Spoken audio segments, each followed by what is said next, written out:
From the headquarters of Telesur English in Quito, Ecuador, I'm Carla Gonzalez, and this is From the South.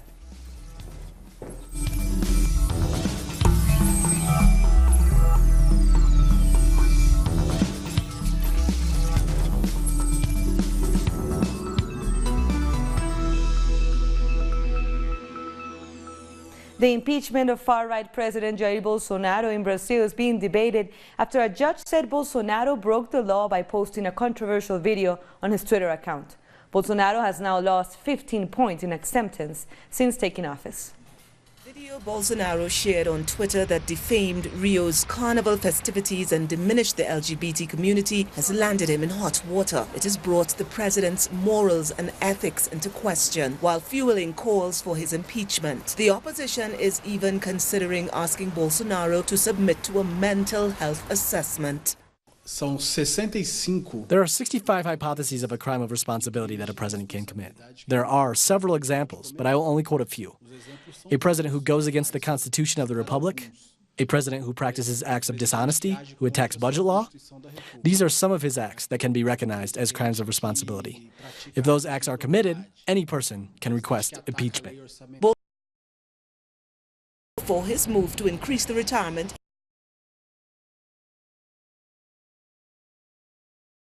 age of 65 for men and 62 for women at the end of a 12-year transition period. Many workers fear they may not live to see these benefits. In this short period, Bolsonaro's government has taken measures that clearly collide with the constitutional text. For example, the pension question, an initiative of a president that alters the pension regime of his country. The way he presented it to Congress, I don't have any doubts that a strict and proposal will result in the understanding that he's attacking fundamental rights and disrespecting the Constitution. Every controversial statement made by Bolsonaro is fueling more public debate about his impeachment, and those discussions are taking place on the streets. Approaches a person in a violent manner. How is he going to behave when he listens to the country's chief saying that he killed undo? Social media laws and regulations. People in Venezuela remain alert on the face of crippling economic sanctions against the country. Let's find out more about the interests behind these sanctions and how they are affecting all citizens. United States strategy over the internal affairs of Venezuela, while Venezuelans insist that these attacks have direct consequences in the development of the country's economy. This is a struggle, but that is what they want, to smother the people. We saw that with the sabotage of the power grid, but we are very mature. People like Bolsonaro and smother the Venezuelan people. The ongoing debate all over the country continues to be the international onset Venezuela faces. They know we are an oil-producing nation. We also have huge reserves of state institutions are committed to the Euro. Moving forward, keeping an eye on all the plans of the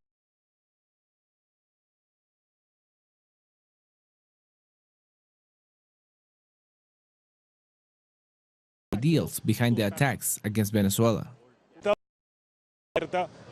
The United States has had an open agenda against Venezuela for a long time. They want to hurt our economy. They want a government that answers to their interests, and they want to take. Recently, the international onset against Venezuela has been carried out by various governments. However, President Nicolás Maduro is seen by the majority of Venezuelans as the best bet for peace. The UN High Commissioner for Human Rights, Michelle Bachelet, has criticized Washington's sanctions against Venezuela. She also made a call to resolve the political differences.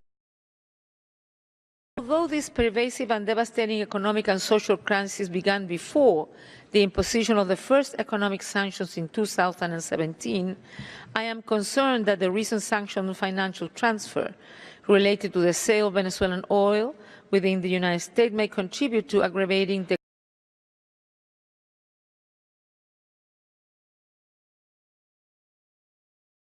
words came after former UN The two journalists had just returned from the Latin American nation. During his intervention, de Zayas criticized the Human Rights Commission's past reports on Venezuela, saying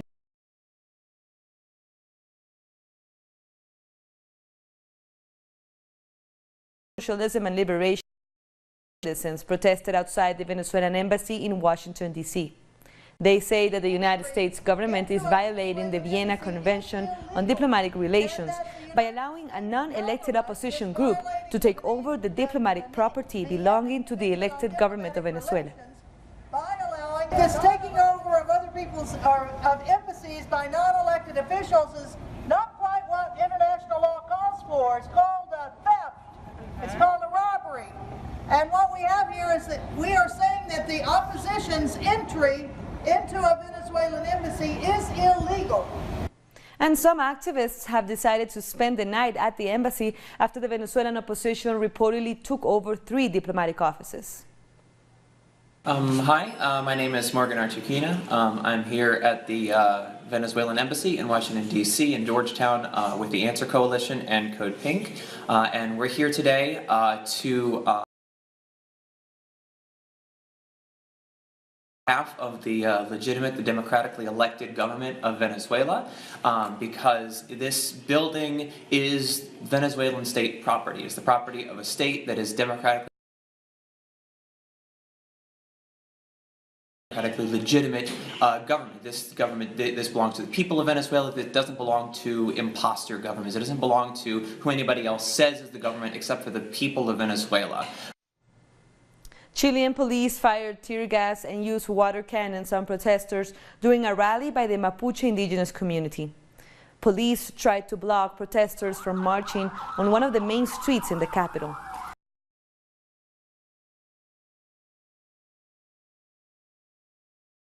Condemned the murder of Mapuche activist Camilo Catrillanca 4 months ago during a police siege of his land.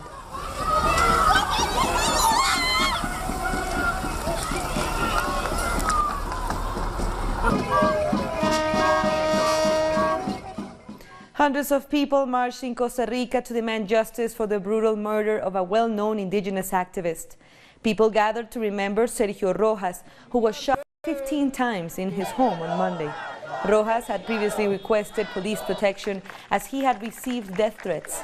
He was a fierce defender of the lands of the Bribri indigenous people. And citizens in El Salvador demonstrated against a move to privatize water services. University students, trade unionists, and members of social organizations protested in San Salvador that would permit the privatization of water provision in the country. A similar demonstration was held in 2018 when opposition right-wing parties first hoped to introduce a law privatizing the water supply. We invite all the Salvadoran people, the workers, the students, the poor, to be a part of these demonstrations because the right to water is for all. We cannot allow the large private companies to keep on stealing the little we have left. And Brazilian protesters gathered outside Rio de Janeiro's state government building to remember children killed by stray bullets. Protesters held a Brazilian flag with 53 holes, representing the 53 children killed by stray bullets between 2007 and 2019 in Rio. There are few official statistics, but according to a United Nations report, Brazil had the largest number of deaths by stray bullets in Latin America and the Caribbean between 2014 and 2000.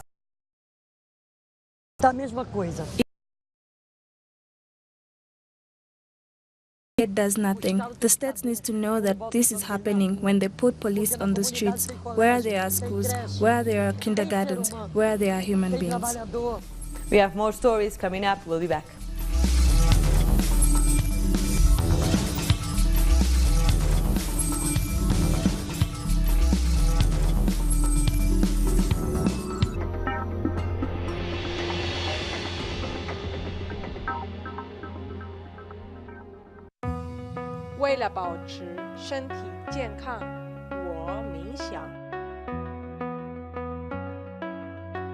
Para mantenerme saludable, yo corro.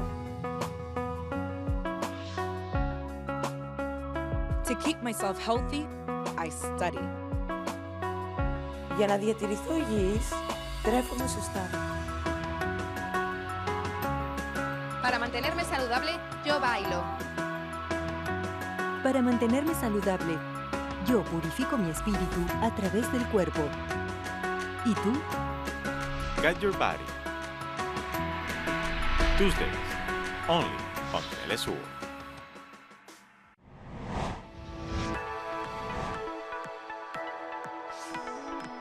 Discover the cultural diversity that defines a continent. The place where art and tradition are part of the same nucleus. Artistic explorations,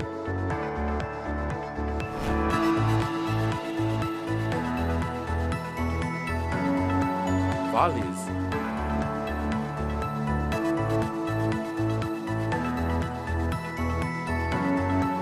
passion, and more.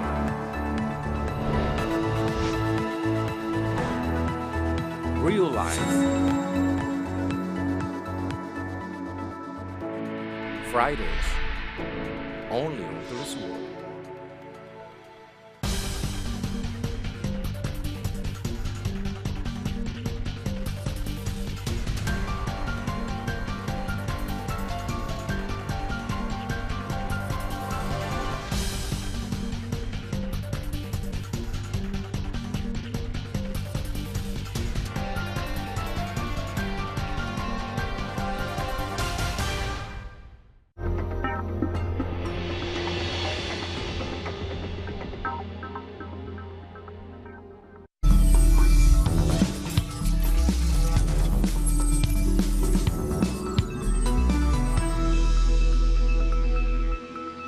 Welcome back.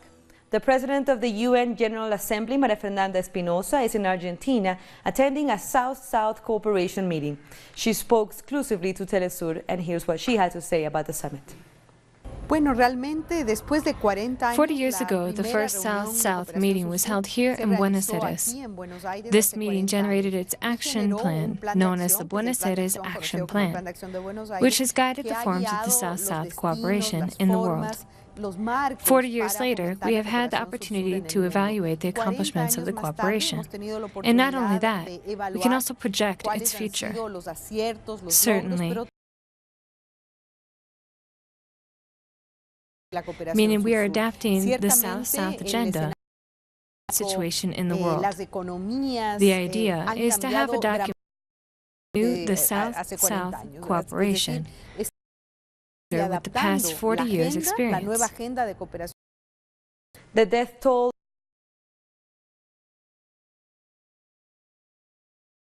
and 3,000 people. The Land and Environment Minister said around 15,000 people, many of them in poor health, still need to be rescued.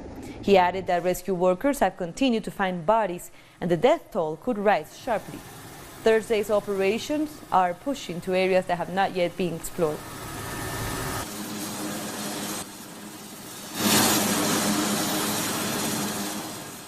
A red alert has been declared in the Beni department of Bolivia after heavy floods left 31 dead and 28 missing. The civil defense minister says that constant rain has caused the rivers to overflow, affecting over 93 municipalities and more than 17 million people. The meteorological office said that other 6 departments, including La Paz, were under orange alert. Strong rains are predicted until next weekend. The Australian government has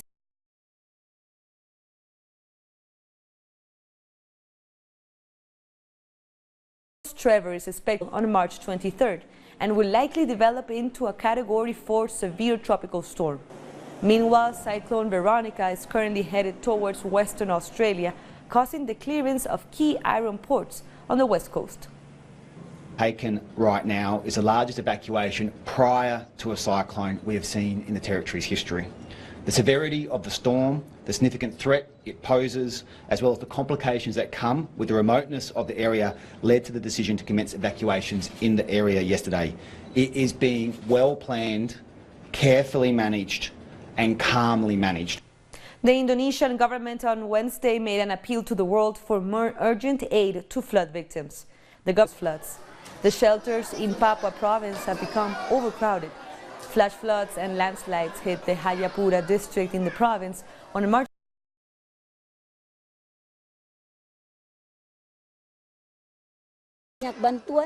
There are more than 2,000 people in our shelter who are from the affected areas, such as Kemiri, Social, Chahim. Their numbers keep changing as they are different between day and night. Angola's capital, Luanda, has been hit by petrol shortages, and it's affecting the lives of many people who depend on being able to drive. Angola is one of the leading countries in Africa for oil production. The state-owned oil firm Sonangol has assured consumers the fuel supply would be tackled and said the shortage was caused by a logistical problem. This last happened in 2017. Since yesterday, I have hardly been able to arrive at work due to a lack of fuel, while all the gas stations in Kasenga are in the same situation. In a unique story coming from Africa, Zambian authorities have banned an energy drink after they discovered that it contains an ingredient commonly used in erectile dysfunction drug Viagra. At the end of last year, a consumer in Uganda complained of a prolonged erection and excessive sweating after taking the drink. Test results from Zimbabwe and South Africa indicated the presence of alidnafil citrate. While manufactured in Zambia, the drink is exported around the region, including Uganda. We're taking one last break, but stay with us.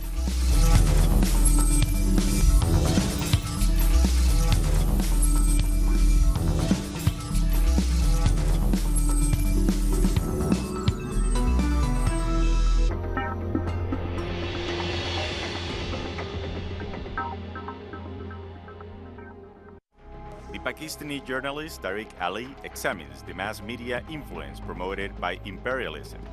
Get access to the analysis of the socio-economic and political life of the whole South America on our screen and platform in English. A critical place committed to the truth to determine the major events that transformed the world today. On Monday, only on FtS.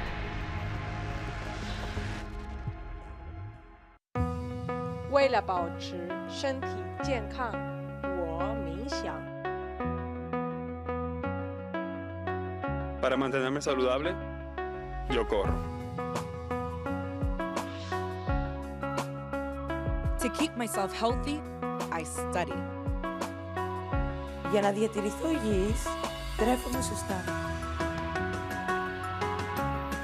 Para mantenerme saludable, yo bailo. Para mantenerme saludable, yo purifico mi espíritu a través del cuerpo. ¿Y tú? Get your body.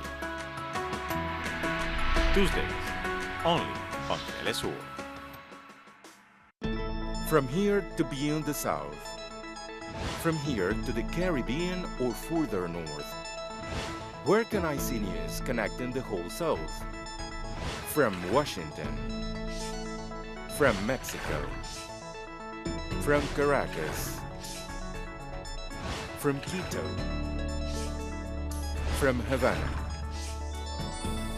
You can always see the news from a new vision, connecting the global South. Only on FtS.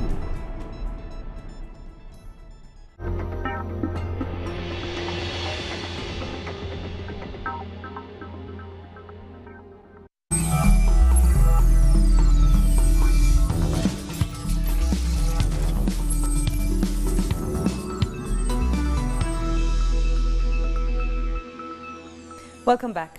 The cholera outbreak in Yemen has reached the capital, Sana'a. At least 8 patients have been treated for the disease, as medical officials say they have received over 100 suspected cases. Cholera is caused by ingesting contaminated food or water. A cholera epidemic has been affecting the country since 2016, on top of widespread starvation and violence. This is due to the war being waged by a Saudi-led coalition and supported by the United States and their allies. Iran's leaders have said that the economy is the most urgent issue facing the country. This comes after U.S. President Donald Trump pulled out of the 2015 nuclear deal with Iran and reinstated economic sanctions on the nation. Some might ask, till when these sanctions and problems go on? These problems were started by the oath breakers, by those who have recently come to power in Washington. But the key to ending this is in our hands. The more we are united, and the more the enemy realizes that, with these sanctions, our nations become more cohesive, the sooner they will despair and regret sanctioning Iran. Fighters of the Syrian Democratic Forces are celebrating the fall of Baghouz, the last Islamic State group enclave. They have been dancing and shouting in celebration with their comrades. After the intense confrontation, which lasted for weeks, fighters, mostly Kurdish, are praising the liberation of the region.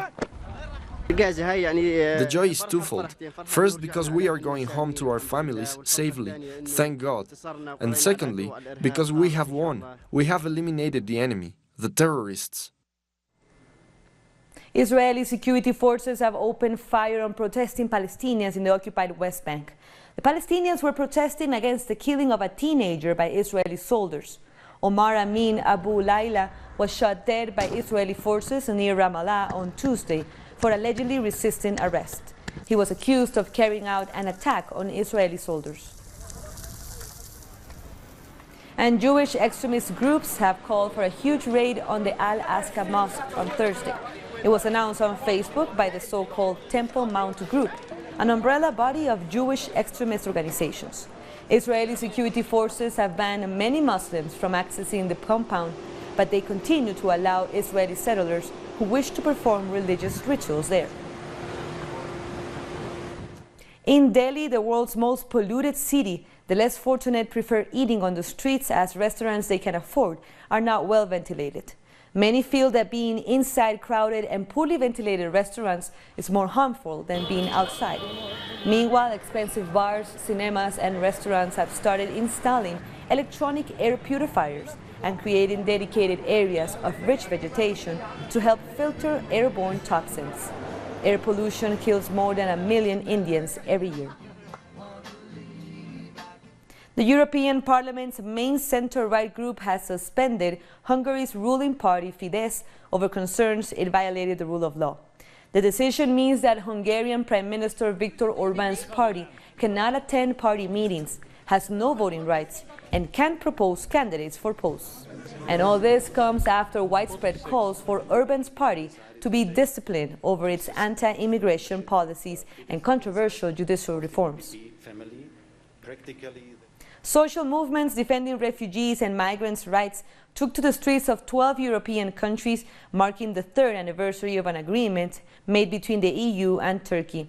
In the Greek capital Athens, thousands marched to protest against the agreement.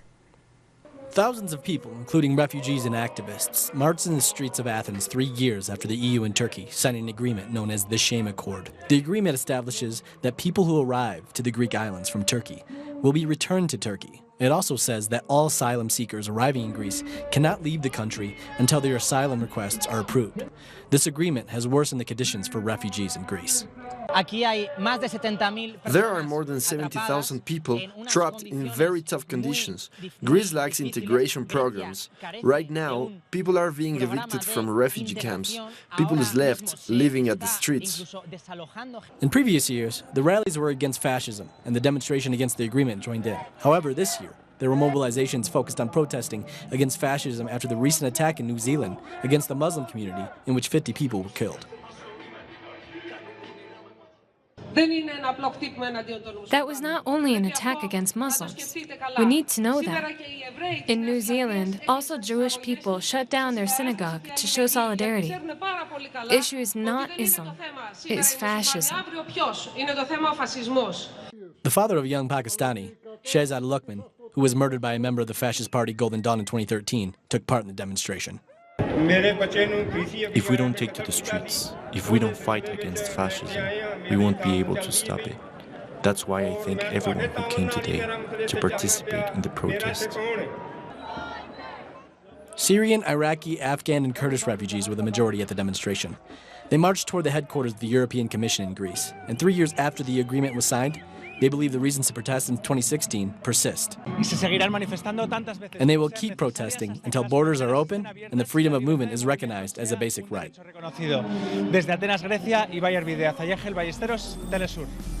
That brings us to the end of this news brief. For more on these stories, you can go to our website, telesurenglish.net. You can also join us on social media. We are on Facebook, Twitter, and Instagram. For Telesur English, I'm Carla Gonzalez. Thank you for watching.